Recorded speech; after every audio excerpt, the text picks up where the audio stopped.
అతి బలవంతుడు లంకకు పోయి రాగల జీవుడు మహిమోపేతుడు శత్రుఘర్షణుడు జాంబవదాని వీరులందరూ ప్రేరేపింపగా సమ్మతించెను. లంకేశ్వరుడు అపహరించిన జానకి మాత జాడ తెలిసి కొన్నా.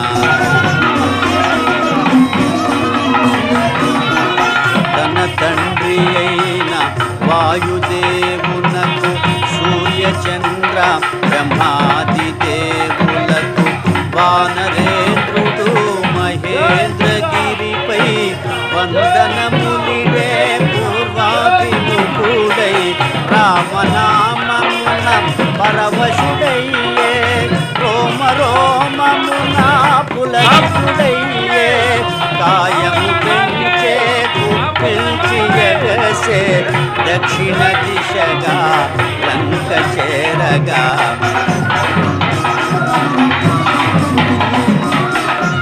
పవనతనయుని పదఘట్టనకే పర్వతరాజము గడగడవనకే ఫల పుష్పాదులు జల జలరాలే పరిమళాలు గిరి శిఖరాలు పగిలిన శిలల కాపులెగసే రత్నకాంతులు నలు దిశల మెరసే గుహలను దాగిన భూతముల దిగి దీనారవముల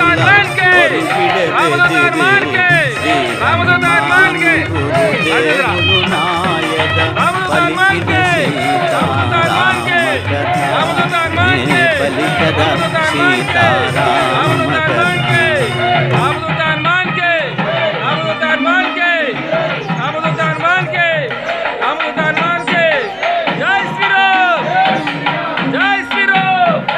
రఘుకులోత్తముని రామచంద్రుని పురుషోత్తముని పావన చరితుని నమ్మిన పంతుని అనిలాత్మజుని శ్రీ హనుమంతుని స్వాగతమిమ్మని నీకడ కొంత విశ్రాంతి తీసుకొని పూజలందుకొని పోవచ్చునని సగర ప్రవర్తితుడు సాగరుడెంతో ముదమున పలికే మైనాకునితో.